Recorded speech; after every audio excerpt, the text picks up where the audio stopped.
Kochi Royal gulab jamun packs ஒன்று வாங்கினால் ஒன்று இலவசம். நன்மை செய்ய வேண்டும், இதையெல்லாம் செய்யலாம் என்ற வகையில் தான் வாக்குறுதி கொடுக்கப்படும். ஆனால் அந்த வாக்குறுதிகளை நிறைவேற்றக்கூடாது என்பதற்காக இந்த நிதியை கொடுத்தால் இந்த வாக்குறுதியை நிறைவேற்றி விடுவார்கள் என்று ஒன்றிய அரசாங்கம் தமிழகத்தினுடைய வாக்குறுதிகளை நிறைவேற்ற முடியாத அளவிற்கு எந்தெந்த வகையிலே அவர்கள் நிதி ஆதாரங்களை கொடுக்காமல் அதை தடை செய்கின்ற வகையிலே தடை செய்கின்றார் என்பதை இன்றைக்கு விஜய் அவர்கள் புரிகின்றாரோ புரியவில்லையோ தெரியவில்லை. இன்றைக்கு குறிப்பாக சொல்ல வேண்டும் என்று சொன்னால் விஜயை கேட்கின்றார் என்று சொன்னால் விஜய் இதுவரை இந்த தமிழகத்தினுடைய மக்களுக்கு, தமிழ்நாட்டில் உள்ள இளைஞர்களுக்கு, தமிழ்நாட்டில் உள்ள தொழிலாளர்களுக்கு, தமிழ்நாட்டில் உள்ள மீனவர்களுக்கு எவர்களுக்காவது எந்த உதவியாவது ஏறக்குறைய 200 300 கோடி ரூபாய் ஒரு படத்திற்கு நிதி வாங்குகின்ற சம்பளம் வாங்குகின்றவர் எந்த செயலாவது செய்திருக்கின்றாரா என்று சொன்னால் இல்லை.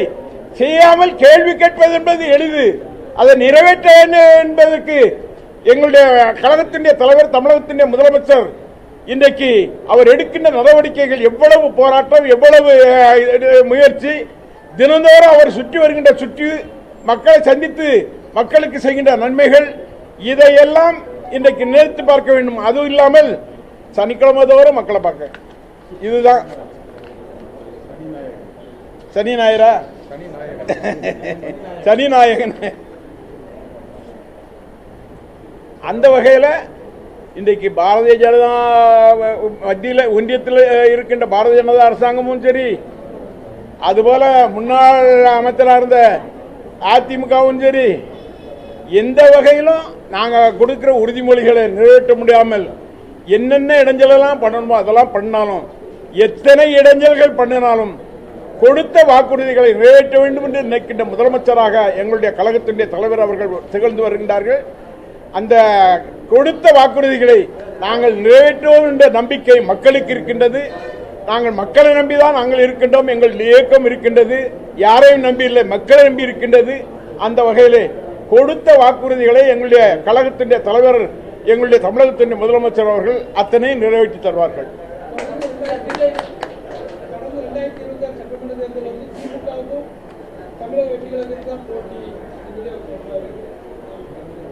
யார் புதுசா கட்சி ஆரம்பிச்சாலும் அவர் வைக்கணும்னா யாரை சொல்லணும்னா திமுகவை சொன்னாதான் அவங்களுக்கு கதை வரும். ஏன்னா திமுக தான் மக்கள் மன்றத்தில் நிற்கக்கூடிய ஒரு இயக்கம், மக்களை நம்பி இருக்கின்ற இயக்கம், மக்கள் நேசிக்கின்ற இயக்கம் திராவிட முன்னேற்ற கழகம். அதைத்தான் சுட்டி காட்ட முடியுமா தவிர சாதாரண ஒருத்தர் ஒரு கட்சி ஆரம்பிச்சாலும் உடனே சொல்லுவான் நான் திமுக வீழ்த்த போறேன்னு தான் சொல்லுவான். வீழ்த்த முடியுமா? ரோட்ல இருந்து இது பண்ண முடியுமா? திராவிட முன்னேற்ற கழகம் என்பது பாரம்பரியமானது. அண்ணாவினுடைய காலத்தில் இருந்து, தலைவர் கலைஞருடைய காலத்தில் இருந்து, நம்முடைய முதலமைச்சர் தளபதி அவர்களுடைய காலத்தில் இருந்து அத்தனையும் பிற்படுத்தப்பட்டவர், தாழ்த்தப்பட்டவர், சிறுபான்மை மக்கள் ஒவ்வொருவருடைய உயர்வுக்காக இருக்கின்ற இயக்கம் திராவிட முன்னேற்ற கழகம். இந்த இயக்கம் ஆரம்பிக்கப்பட்டதின் நோக்கமே என்னவென்று சொன்னால், எவரெல்லாம் அமுங்கி இருக்கின்றார்களோ, எவர்களெல்லாம் பாதிக்கப்பட்டிருக்கின்றார்களோ அவர்கள் உயர்வு வர வேண்டும் என்ற வகையிலே இருக்கின்ற இயக்கம் திராவிட முன்னேற்ற கழகம். அந்த வகையிலே திராவிட முன்னேற்ற கழகத்தை எந்த கொம்பனாலும் தொட்டு பார்க்க முடியாது, அசைத்து பார்க்க முடியாது. வேண்டுமென்றால் மாநிலம் முழுவதும் உள்ளவர்களை எல்லாம் வர சொல்லி சினிமாவில் நடிப்பவர்கள் கூட்டத்தை நடத்தலாமே தவிர எந்த வகையிலும் திராவிட முன்னேற்ற கழகத்தை எவராலும் அசைக்க முடியாது. அந்த வகையிலே வெல்வோம்.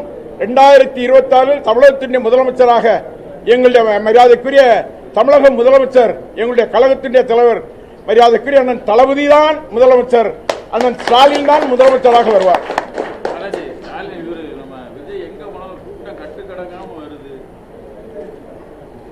இதுக்கு இதெல்லாம் யாராவது நடிகர் தூத்துக்குடிக்கு வந்தாங்கன்னா எப்படி இருக்கும் கூட்டம்? எப்படி கூட்டம் இருக்குமா? இராதா? அதுதான் இருக்கும்.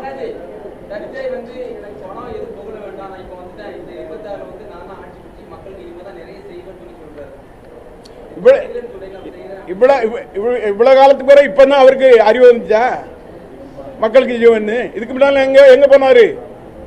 அவர் சம்பாதிச்ச பணத்துல எங்க வச்சிருக்காரு? என்ன அப்பவும் இப்போ உதாரணத்துக்கு சொல்ல போனா எம்ஜிஆர் அவர் உதாரணத்துக்கு சொல்றாரு. எம்ஜிஆருக்கும் விஜய்க்கும் ஏணி வச்சாலும் எட்டுமா? எம்ஜிஆர் திராவிட முன்னேற்ற கழகத்தினுடைய பொருளாளர், திராவிட முன்னேற்ற அண்ணாவுடைய வழிகாட்டில் வாழ்ந்தவர், கலைஞரோடு இருந்தவர், அது மட்டுமல்ல மக்களோடு மக்களாக இருந்தவர், தான் சம்பாதித்த பணத்தை எல்லாம் ஏழைகளுக்கு வழங்கியவர். இவர் யாரு? இவர் என்ன செய்திருக்காரு சொல்லுங்க, ஒரு இதை சொல்லுங்க. ஏன் பத்திரிகையாளர் எல்லாம் ஏதாவது சொல்லுங்களா என்னன்ட்டு? 200 கோடி 300 கோடி சம்பளம் வாங்குறாங்க. அதை நீங்க பொறுத்திருந்து பாருங்க. என்ன தொடர்ச்சியா விமர்சனம் பண்ணிட்டு வர்றாரு திமுக விஜய். இப்படி இருக்கும்போது அடுத்த மாசம் வந்து இங்க வராரு சுற்றுப்பயணத்துல. அப்ப எதுவும் திமுக விமர்சனம் பண்றதுனால நம்ம எதுவும் எதிர்ப்பு தெரிவிக்க விதமா எதுவும் பண்றோமா? திமுக சார் மக்கள் தான் எதிர்ப்பு தெரிவிப்பாங்க, நம்ம தெரிவிக்க வேண்டியதில்லை. திமுக பக்கம் தான் மக்கள். என்ன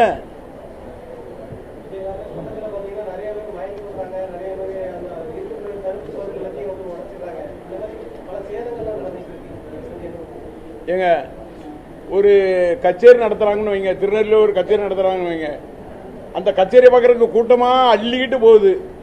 அங்கேயும் 10-50 பேர் மயங்கி விழுந்துடுறான், இது பண்ணுறான், இது பண்ணி போகிறான்.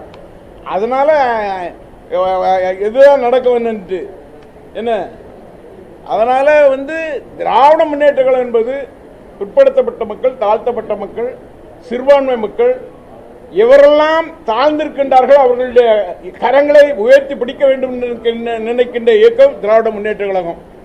எங்களுடைய நோக்கம் அதுதான்.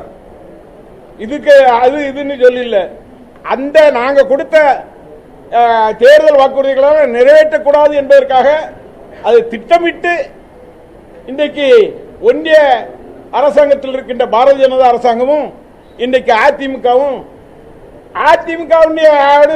இன்னைக்கு பாரதிய ஜனதாவுடைய அங்கமாக இருக்கின்ற இன்னொரு கட்சி இப்ப புதுசா வந்திருக்க கூட்டமா கூட்டுறாங்களே எது, அதாவது திமுக வீழ்த்தனா ஒரு பக்கமா பண்ண முடியாது, 3 பக்கம் அடிக்கணும், 4 பக்கம் அடிக்கணும்னு நினைக்கிறாங்க.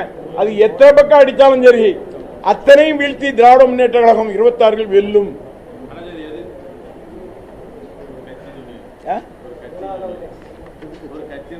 கட்சி தான் நிறைய வருது. ஆச்சி ராயல் குலோப் ஜாமுன் பேக்ஸ், ஒன்று வாங்கினால் ஒன்று இலவசம்.